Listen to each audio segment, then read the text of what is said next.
So when I first heard about this week's Pwnage event, wasn't really sure where to go this time to find something, but I ran across an old video about Mormonism, and it went on and on about the usual foolishness, and I wasn't really much surprised until I found this little gem.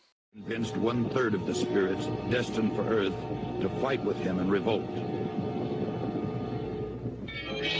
Thus Lucifer became the devil and his followers the demons.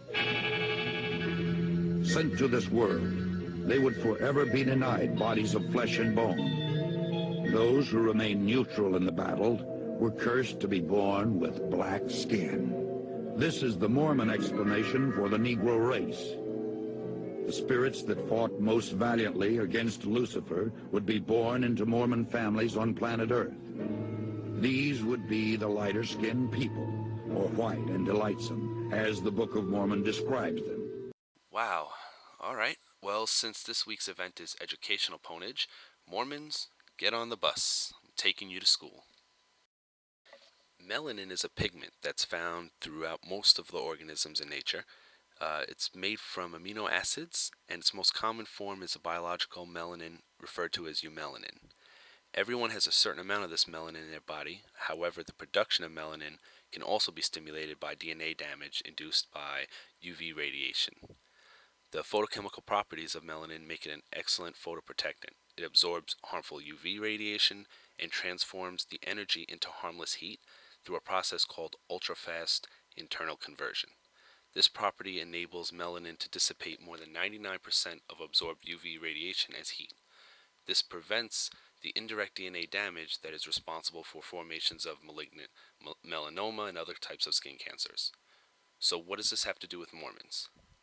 Well, scientific evidence indicates that all humans evolved in Africa, then populated the rest of the world.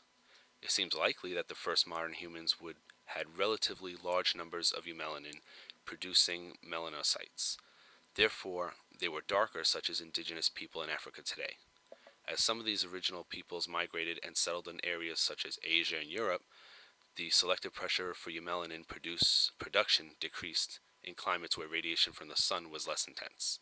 As with people having migrated northward, those with light skin migrating toward the equator adapted to much stronger solar radiation. Most people's skins darken when exposed to UV light, giving them more protection when it's needed. This is the physiological purpose of suntanning. Dark-skinned people who produce more skin-protecting eumelanin have a greater protection against sunburn and development of skin cancer, as well as other health problems related to exposure to strong solar radiation, including photodegeneration for certain vitamins such as riboflavins, vitamin D, and folate. So the bottom line is the more melanin you have, the darker you'll be. The less you have, the lighter you'll be. And the climate you live in will determine the amount of melanin that you have. However, if you listen to the Mormons, there was a secret planet out there where multiple gods were constantly giving birth to demigod children who were fighting over the correct way to subjugate the inhabitants of Earth. Then after a Clash of the Titan-esque battle, all of the gods who did not take a side in the battle between the different sides were cursed, and their skin was turned dark as a punishment for their evilness. And they wonder why we shouldn't teach the controversy in classrooms.